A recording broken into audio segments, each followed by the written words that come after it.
Eh bien, Seigneur, de nouveau, quand nous approchons de ta parole, nous avons besoin de l'éclairage de ton Saint-Esprit simplement pour d'abord la comprendre, pour ne pas non plus sauter aux mauvaises conclusions, et ensuite pour pouvoir obéir à ce que nous apprenons. Nous te remercions parce que tu prends soin de nous, parce que tu nous as laissé cette parole si précieuse dans laquelle nous pouvons nous référer jour après jour pour guider notre conduite de vie et pour développer notre relation avec toi. Nous te prions que chacun de nous, que ce soit ici en présence ou ceux qui écoutent à distance, soit profondément encouragé et béni par cette parole, même si parfois elle vient nous transformer et nous perturber un peu dans nos idées que nous avions de toi. Nous te demandons que nos cœurs et nos esprits soient ouverts et réceptifs à ce que tu as à nous dire ce matin. Au nom de Jésus, nous te prions. Amen. Alors, on a commencé l'étude du livre Habakkuk et vous savez que si vous étiez là la semaine passée ou si vous avez écouté le message de la semaine passée, la situation n'est pas tout à fait rose dans le livre d'Habakkuk.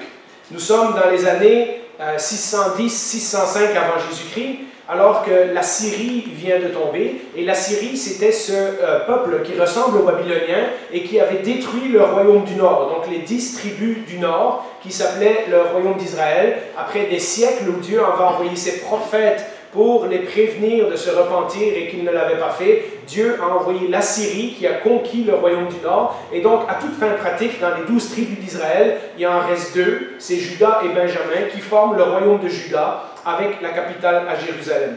Ils ont failli se faire détruire par la Syrie, mais Dieu les a épargnés une fois parce qu'il y avait des bons rois qui étaient à la tête du pays, des rois qui ont écouté la parole des prophètes et qui se sont repentis lorsque c'était le temps de le faire.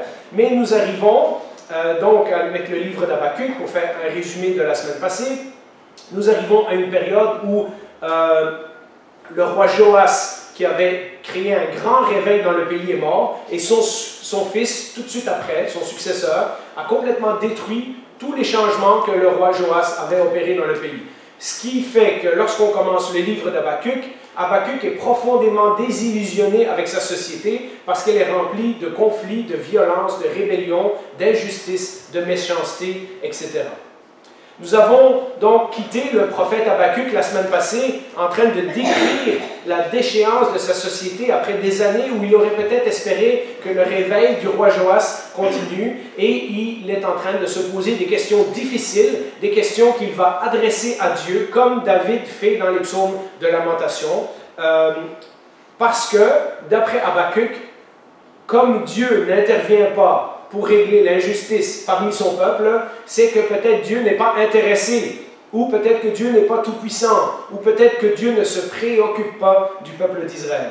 Et nous avons donc senti qu'il y avait une certaine tension dans les questions qu'Habakkuk pose à Dieu, et nous avons dit que c'est correct de poser nos questions à Dieu, mais il faut le faire d'une certaine façon. Habakkuk voit la misère et la méchanceté dans ses rues. Il voit une grande déchéance spirituelle, et cette déchéance, elle part des leaders jusqu'aux plus petits citoyens. Il voit des gens qui ont clairement tourné le dos à l'alliance de Dieu, l'alliance que le roi Joas avait refaite avec le peuple d'Israël. Donc cette même alliance avec les 10 commandements que le peuple et Moïse avaient fait en Sinaï et que Joas a renouvelé, eh bien quelques années après, le peuple a tourné le dos à l'alliance, chacun ne regardant que ses propres intérêts, avec les conséquences évidentes que cela a sur la justice et sur la moralité d'une société. Et je pense que ce n'est pas compliqué de voir comment notre société aujourd'hui ressemble étrangement à celle que Habakkuk est en train de décrire dans les premiers versets du chapitre 1. Et nous avons conclu la dernière fois que lorsque notre vie est bouleversée et que notre société descend vers le chaos et la confusion, il y a encore une personne à qui nous pouvons nous adresser, le Dieu qui règne sur l'univers. C'est exactement ce que nous avons chanté en introduction ce matin, tous ces chants, l'immensité de ta grandeur, la nature me parle d'un créateur. La Bible est pleine de cette expression que Dieu tient le monde dans ses mains, mais à nos yeux, à nous, ça ne paraît pas toujours comme ça. Et donc, un livre comme Habakkuk est utile à nous amener à poser nos questions à Dieu et peut-être, après l'avoir étudié pendant quelques semaines, de changer notre perspective et de voir les choses comme Dieu les voit. Les questions d'Habakkuk reflètent un profond désir que Dieu intervienne dans son peuple et qu'il le ramène à lui d'une façon ou d'une autre. Et nous avions dit que nous, en tant que chrétiens, aussi devrions être profondément touchés par le mal et la méchanceté de notre société et prier pour que le Seigneur ramène les gens à lui. Et la preuve que Dieu se préoccupe de la situation d'Habakkuk, c'est que maintenant, il va lui répondre. Alors, je vous ai laissé en suspens la semaine passée, mais c'était exprès. Parce que lorsqu'on lit un livre de la Bible, parfois il faut le lire lentement et se plonger dans les émotions et les événements qui sont décrits pour que nous puissions mieux nous identifier avec. Dieu va lui répondre. Et à la différence des psaumes, puisqu'on a dit que Habakkuk parlait beaucoup comme David dans les psaumes, mais si vous avez lu les psaumes de lamentation, vous savez comment c'est. Au début, David expose un problème à Dieu, et ensuite, on ne sait pas qu'est-ce qui s'est passé, mais tout à coup, il se met à louer Dieu, et il remercie pour avoir eu sa réponse. Et en général, on ne sait pas c'est quoi la réponse que David a reçue.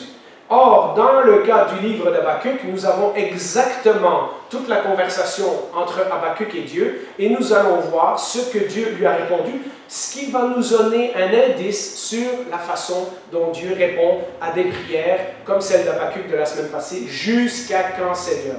Pourquoi tu ne fais rien? » Habakkuk va recevoir une réponse directe qu'il va même devoir écrire dans un livre. Au chapitre 2, le Seigneur va lui dire « Écris ce que je te dis », pour que les gens s'en souviennent. Mais nous avions fini avec cette phrase la semaine passée, le prophète ne va pas aimer la réponse que le Seigneur va lui donner. Alors, je ne vous garantis pas qu'à la fin de ce culte, vous allez aimer la réponse que vous allez entendre. Mais il y a une suite au livre d'Habakkuk. Il ne finit pas comme ça. Ce qui veut dire que la semaine prochaine et les autres semaines, nous verrons comment la vision d'Habakkuk va être transformée. Alors, la semaine passée, j'avais intitulé le message « Jusqu'à quand ?» Eh bien, cette semaine, je l'ai intitulé « Regarde ». Dans votre traduction, ça peut être « Fais attention »,« Jetez un coup d'œil »,« Regardez ce que je vais faire », mais j'ai pensé que le mot « regarde » résume très bien la réponse que le Seigneur va donner à Habakkuk. Alors, lisons les premiers versets, les versets 5 et 6 du chapitre 1, les premiers versets qu'on va lire aujourd'hui. À la suite des questions d'Habakkuk, voici ce que le Seigneur lui répond. Et je lis dans la Louis II 21. « Jetez les yeux parmi les nations, regardez et soyez saisis d'étonnement, d'épouvante, car je vais faire à votre époque une œuvre que vous ne croiriez pas si on la racontait. Je vais faire surgir les Babyloniens. » Quelques années auparavant, je vous l'ai dit en introduction, c'est l'empire d'Assyrie qui domine le monde. Et il semble, à toute fin pratique, invincible. Et lorsque Dieu donne sa prophétie à Habakkuk, il est en train de dire « En ce moment, personne ne croit ce qui va arriver. Mais je vous dis, le prochain empire qui va venir, ce sont les Babyloniens, et vous n'allez pas aimer ce que vous allez voir. » Personne n'aurait jamais pensé que l'empire assyrien s'écroule, et pourtant, en quelques batailles, les Babyloniens, qui étaient avant soumis aux Assyriens, vont prendre le contrôle de tout l'empire assyrien qui était énorme à ce moment-là. Juste au moment où Habakkuk, où nous-mêmes pensions que nous avons bien compris Dieu, que nous savons comment il fonctionne, que nous avons bien cerné ses plans, que nous avions compris sa façon d'agir, Dieu va rappeler à Habakkuk et nous rappelle régulièrement, comme on l'a vu dans Ésaïe il y a quelques semaines, que les pensées de Dieu et les plans de Dieu sont bien au-dessus de ce que nous pouvons imaginer. Dans Ésaïe 55, versets 8 et 9, nous lisons ce verset qu'on connaît et pourtant on a besoin de se le répéter souvent. « En effet, vos pensées ne sont pas mes pensées, et mes voix ne sont pas vos voix, déclare l'Éternel. Le ciel est bien plus haut que la terre. » On l'a vu dans les photos que Stéphane nous a montrées en introduction. « De même, mes voix sont bien au-dessus de vos voix, et mes pensées bien au-dessus de vos pensées. » Dieu a un plan qui va radicalement débarrasser le pays d'Israël de son péché. Mais dans ce cas, le remède est plus brutal que la maladie. Et Habakkuk espérait peut-être un réveil et ce que Dieu va lui annoncer, c'est un jugement. Et en voici la description. Dieu va envoyer les Babyloniens. Alors, de nouveau, quand on lit les prophètes, et quand j'étais jeune, c'était peut-être un des livres de la Bible que j'avais le plus de mal à lire, il faut se rendre compte que c'est poétique, que c'est imagé, ou alors vous le lisez dans une version comme la Français courant ou la Parole de vie, comme ça le langage est un peu plus comme aujourd'hui, et vous comprendrez ce que le texte veut signifier. Mais regardez, on va lire d'abord le texte, et ensuite de ça, je vous expliquerai.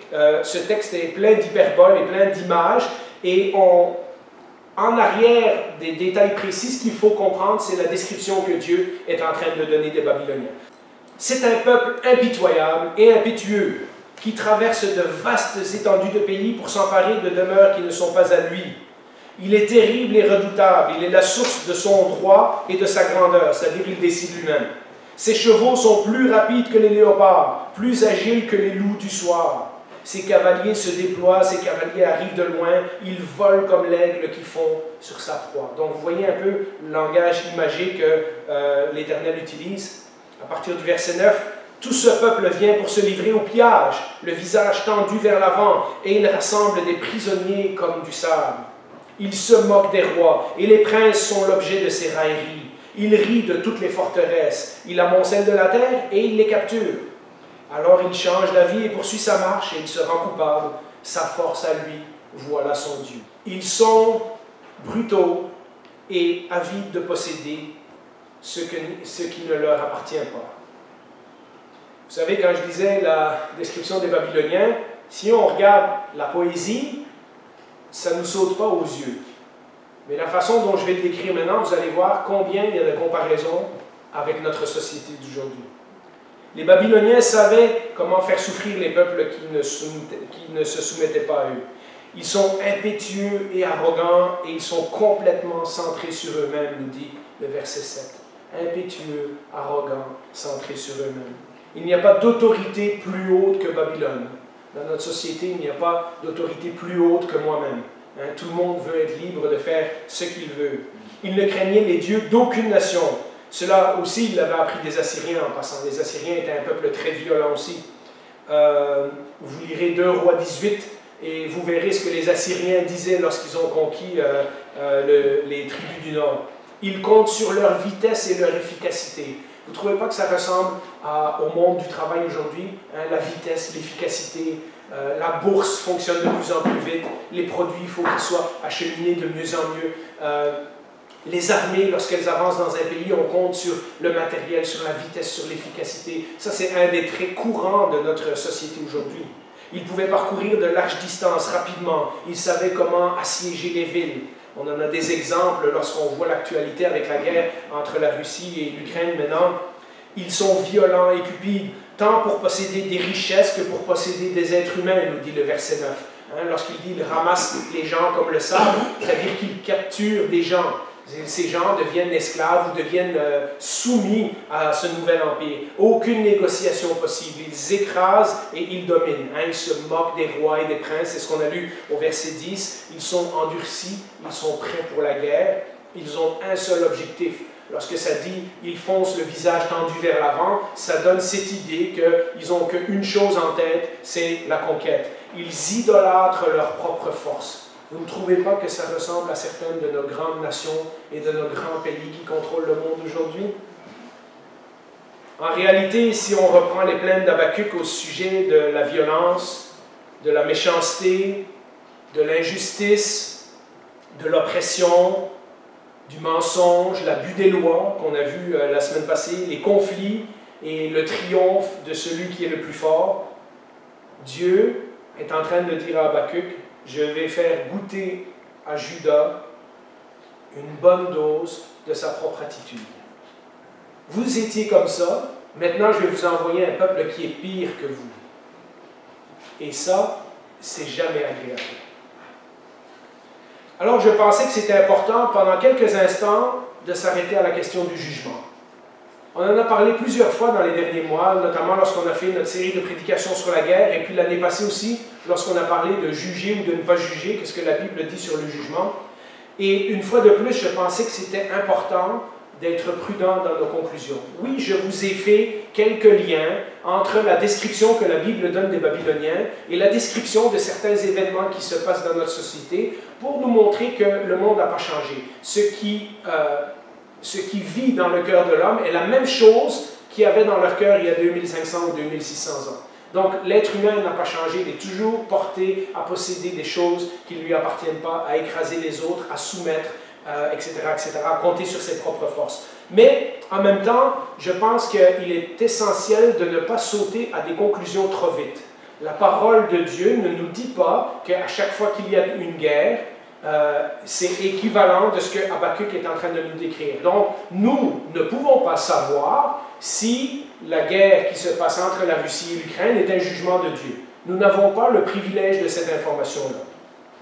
Ce sont des choses qui nous échappent totalement. Et nous devons être extrêmement prudents lorsque nous voyons quelque chose qui se passe dans la société et de sauter à la conclusion « Ah, ben ça, c'est un jugement de Dieu ». Surtout, on ne devrait jamais conclure ça dans la vie d'une autre personne. Alors maintenant, si vous voulez regarder à vous-même, que le Seigneur vous pousse à examiner votre propre vie et voir que peut-être certaines des choses qui vous arrivent sont un châtiment du Seigneur, ça c'est une chose, mais ça c'est notre propre vie. On n'a pas le droit de prendre la parole de Dieu et de l'imposer ou de l'appliquer aux autres comme si ça ne nous regardait pas. Hein? Et donc, la seule raison, et on en a parlé, c'est qu'il y a plein de gens méchants dans notre société qui ont l'air qui ne seront jamais punis. Donc, c'est pas vrai qu'à chaque fois que quelqu'un est puni, c'est quelque chose qui vient de Dieu. Et il y a plein de gens innocents qui souffrent de l'injustice de quelqu'un d'autre. C'est pas à chaque fois que quelqu'un d'innocent subit quelque chose que automatiquement c'est un châtiment ou une punition de Dieu. Nous ne devrions jamais, comme je dis, parler de quelqu'un d'autre. Comme tout le reste de la Bible, Dieu nous parle d'abord à nous qui lisons ce texte et qui entendons sa voix. Ici, nous avons une situation très claire. Le peuple, qui est le peuple de Dieu, le peuple de l'Alliance, qui s'est engagé vis-à-vis de Dieu, a clairement désobéi année après année, après année, après année à la parole de Dieu. Dieu leur a envoyé des prophètes pour les avertir, et nous avons lu la dernière fois ce que le roi Jéhoiakim a fait avec la parole de Dieu. Il l'a découpé en petits morceaux et il l'a jeté dans le feu. Donc il y a clairement dans le texte une rébellion contre Dieu, et Dieu dit clairement qu'il va punir son peuple à cause de leur rébellion. Donc dans ce cas-ci, c'est Dieu lui-même qui nous indique que les Babyloniens sont un jugement. Mais nous devons faire attention de ne pas sauter à la conclusion à chaque fois que nous voyons une guerre ou un conflit entre pays, qu'automatiquement il y en a un des pays qui est du côté de Dieu et qui donne le jugement de Dieu contre telle ou telle nation. Dieu envoie spécifiquement un message au prophète Habakkuk et à d'autres pour leur faire réaliser que ce qui s'en vient n'est pas une erreur de l'histoire. Les Babyloniens vont vraiment venir, vont détruire le pays, le peuple va véritablement aller en exil pendant 70 ans, et ça sera la punition de Dieu, comme cela était indiqué dans l'alliance que le peuple de Dieu avait fait dans le livre de l'Exode. Et donc, dans ce cas-ci, le peuple d'Israël a une bonne raison de voir les Babyloniens comme un jugement contre leur nation, parce que Dieu leur dit clairement. De même, dans notre vie personnelle, comme je l'ai dit, c'est à chacun de nous d'évaluer, et d'évaluer selon les critères de la parole de Dieu. Si vous avez eu un accident d'auto, parce que vous avez raté l'église le dimanche matin, ce n'est pas un jugement de Dieu, c'est un accident d'auto. Si par contre, votre femme vous quitte parce que vous dites que vous êtes chrétien et ça fait des années que vous la trompez, et il y a fort à parier que ça c'est le jugement de Dieu. Vous comprenez? Donc, lorsque le message de Dieu nous adresse est clair, lorsque nous savons que nous vivons ouvertement en rébellion contre Dieu et qu'il nous arrive quelque chose, peut-être que c'est à nous de nous poser la question et dire, est-ce que cela m'arrive parce que Dieu essaie d'attirer mon attention? Mais les accidents, les injustices, les choses qui nous arrivent tous les jours ne sont pas automatiquement un signe que Dieu n'est pas content avec nous. Si vous vous dites chrétien, mais que ça fait 20 ans que vous frottez votre compagnie et qu'à un moment donné, vous perdez votre travail, alors il y a bien des chances que ce soit un jugement de Dieu. Mais si vous perdez votre travail simplement parce que votre patron n'a plus d'argent et a dû vous mettre dehors, ben ce n'est pas un jugement de Dieu. Donc, vous voyez, il faut être prudent lorsqu'on parle de ces choses-là. Chaque affaire qui nous arrive, qui est désagréable, n'est pas automatiquement un châtiment ou une punition. Ce qui est certain dans le texte que nous avons ici, c'est que c'était le peuple de l'Alliance. C'était le peuple de Dieu. Ils avaient refusé maintes et maintes fois de se repentir, et Dieu leur enverra un des châtiments qui est prévu dans l'Alliance. Quand on a parlé du livre de Ruth, on a vu que la famine, dans le cas du livre de Ruth, la famine était une façon que Dieu attirait l'attention de son peuple qui n'était pas content avec eux. La famine était une des punitions que Dieu avait prévues dans l'Alliance, et l'exil était la punition ultime. Il avait prévenu son peuple, quand il les a sortis d'Égypte, que si un jour ils se tournent vers les idoles et refusent de se repentir, il les renverra en captivité. Et ça a pris plus de 500 ou 600 ans avant que Dieu accomplisse ces châtiments-là. Il a prévenu son peuple de nombreuses fois avant, mais cette fois-ci, il est très clair. Comme le royaume du Nord a été détruit par les Assyriens, le royaume du Sud va être détruit par les Babyloniens. Habakkuk, tu n'aimes pas la réponse, mais il n'y a rien que tu peux y faire. C'est ma décision et c'est ça qui s'en vient. Écris-le, regarde, fais attention. Personne ne veut y croire en ce moment, mais dans quelques années, on sait que c'est à peu près 5 ans après que Habakkuk a écrit son livre, les Babyloniens s'en viennent et vous allez subir le jugement de Dieu. Je parlais tantôt que Habakkuk a posé la question, la semaine passée, jusqu'à quand, jusqu'à quand, jusqu'à quand? Et aujourd'hui, nous avons dans le texte, à la différence de David, avec qui nous n'avons jamais la réponse, eh bien, nous avons la réponse de Dieu très claire. Je vais faire surgir les Babyloniens. À la question « jusqu'à quand » que Habakkuk avait posée, il découvre qu'avant même qu'il pose la question, Dieu était déjà en train de travailler. Dieu avait déjà un plan pour s'occuper du problème du mal. Oui, Dieu était déjà concerné par l'injustice qui se déroulait en Israël, même si le prophète dit dans les versets 1 à 4, « Ça fait des années que je te prie, puis tu n'as pas l'air de répondre. » Et Dieu était déjà à l'œuvre. Jusqu'à quand, demande Habakkuk? Eh bien, Dieu, oui, a entendu ses prières et la réponse s'en vient très bientôt. Dieu a entendu ses prières au sujet de la déchéance morale d'Israël et il ne contredit pas Habakkuk en disant « Non, non, non, ils ne sont pas si pires que ça, etc. etc. » Il dit « Oui, oui, je sais. Ce que tu me dis, je suis au courant. Je le sais. Je n'interviens pas tout de suite à tes yeux à toi, mais en fait, ça fait déjà un moment que je suis à l'œuvre pour envoyer le jugement. Sous peu, tous vont voir de leurs yeux la réponse que le Seigneur est en train de donner à Habakkuk. La réponse que le Seigneur a déjà préparée avant même que Habakkuk lui adresse ses questions. Face aux descriptions qu'Habakkuk donne sur la méchanceté, la corruption, la violence, les conflits, l'arrogance, Dieu est en train de mettre un miroir et dire, c'est comme ça que vous êtes, mais je vais vous envoyer des gens comme vous, mais pire. Vous allez être punis par des gens qui sont comme vous, mais 10 fois pire.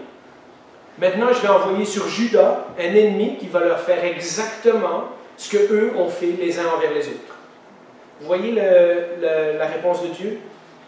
Les questions d'Habakkuk, en quelque sorte, mettaient en doute la souveraineté de Dieu ou la toute-puissance de Dieu. En fait, ce qu'il était en train de dire, c'est « Seigneur, tu ne fais rien, donc est-ce que c'est parce que tu n'es pas capable? Est-ce que c'est parce que ces choses-là échappent à ton contrôle, etc. » Et Dieu lui répond maintenant « Je suis clairement au contrôle.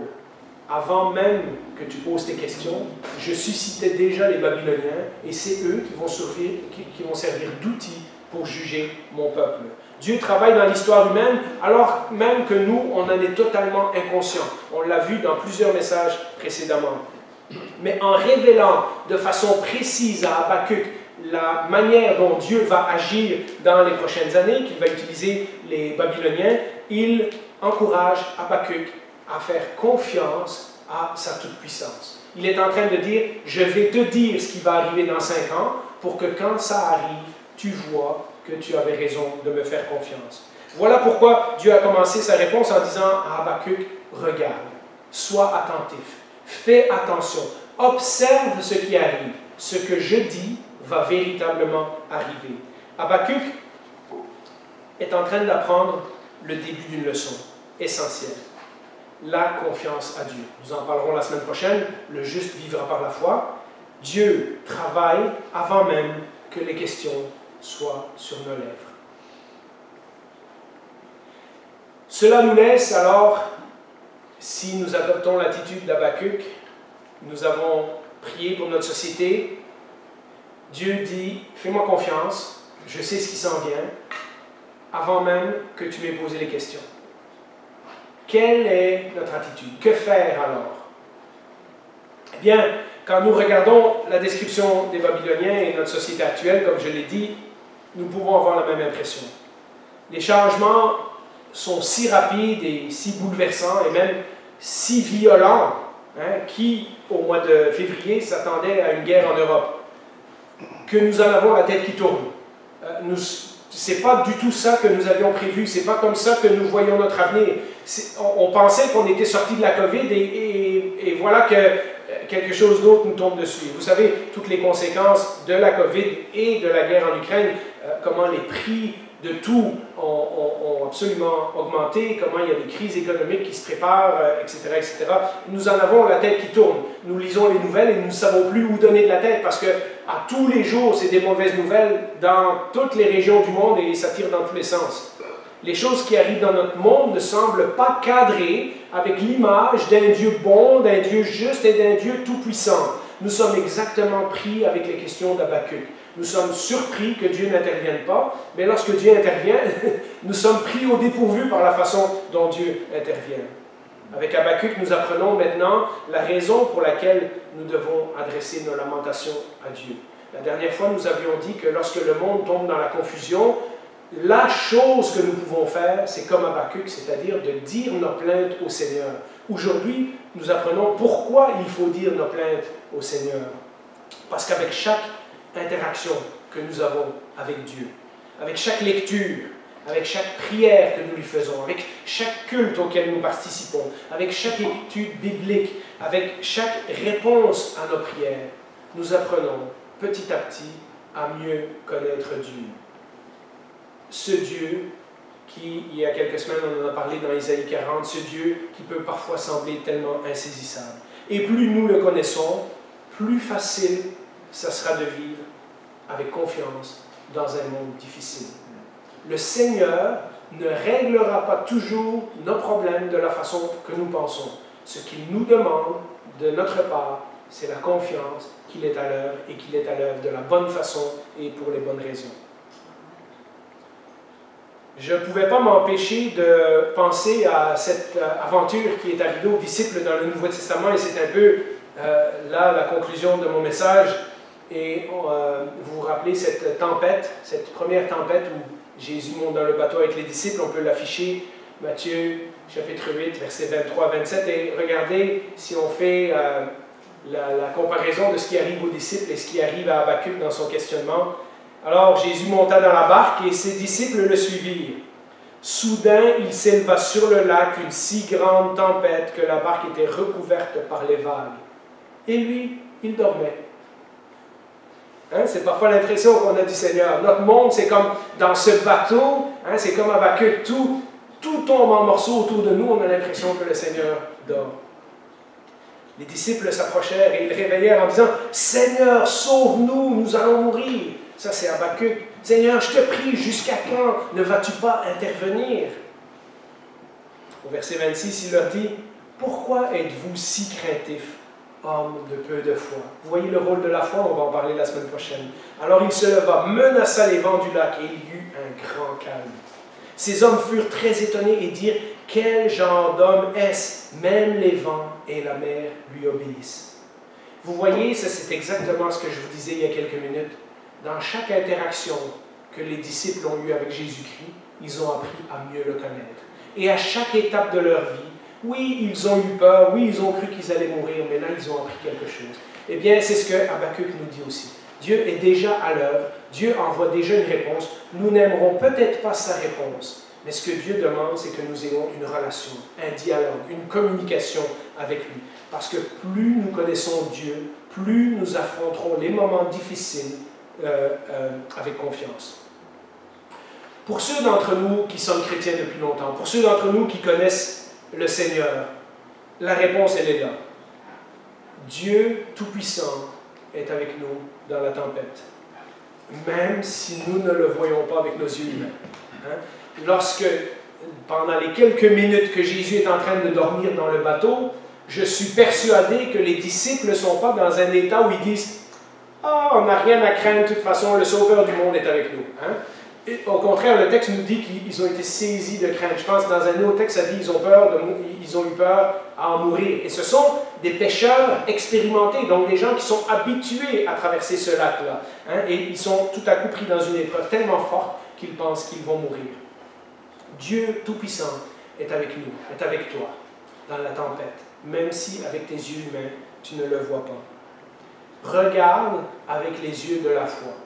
Quand le Seigneur dit à Habakkuk, regarde ce que je vais faire, il est en train de lui dire, fais-moi confiance. Regarde et apprends de ce que tu as observé. Pour ceux qui connaissent Jésus, nous savons ces choses-là. Et nous avons besoin ce matin d'être encouragés à faire de nouveau confiance à Dieu, malgré l'état catastrophique de notre société. Pour ceux qui connaissent le Seigneur, la réponse, elle est là. La confiance en Dieu, même lorsque nous ne le voyons pas agir. Mais pour certains d'entre nous, nous venons à l'Église depuis longtemps, puis nous ne connaissons pas Dieu personnellement. C'est peut-être le moment de lui dire, dans le silence de votre cœur, c'est peut-être le moment de lui dire, Jésus, je me rends compte que sans toi, je n'ai pas de réponse satisfaisante pour ce qui arrive dans ce monde ou ce qui arrive dans ma vie. Je veux te donner ma vie maintenant, avec mes doutes, avec mes péchés, afin que moi aussi je puisse avoir cette foi qui me permet d'affronter les difficultés de la vie en sachant que tu es toujours avec moi. Alors, simplement, je vous invite à un mot de prière et ensuite, je terminerai avec un dernier commentaire pour la semaine prochaine. Eh bien, Seigneur, pour ceux d'entre nous qui sommes croyants depuis longtemps, qui te connaissons personnellement, qui avons mis notre confiance en Jésus-Christ, nous avons besoin de nous rappeler que c'est comme ça que tu fonctionnes. Nous avons besoin de regarder les choses avec les yeux de la foi. Nous avons besoin de te faire toujours plus confiance, en sachant que même lorsque la réponse ne cadre pas avec ce que nous voulons, c'est ta réponse. Nous avons chanté en introduction la nature me parle d'un créateur et la Bible dit que tu es digne de recevoir louange, honneur et gloire parce que tu as créé toutes choses et que c'est par ta parole puissante qu'elles subsistent. Seigneur, tu tiens le monde dans tes mains. Nous le savons, nous le chantons, nous le lisons et pourtant dans notre vie de tous les jours nous l'oublions tellement souvent. Ce message ce matin nous rappelle de continuer à avoir les yeux de la foi fixés sur toi parce que tu es à l'œuvre même avant que nous te posions nos questions. Seigneur, aide-nous à voir ce monde de la façon dont toi tu le vois. Mais ma prière s'adresse aussi à ceux qui parmi nous sont intéressés, viennent à l'Église, mais qui ne t'ont pas encore connu personnellement.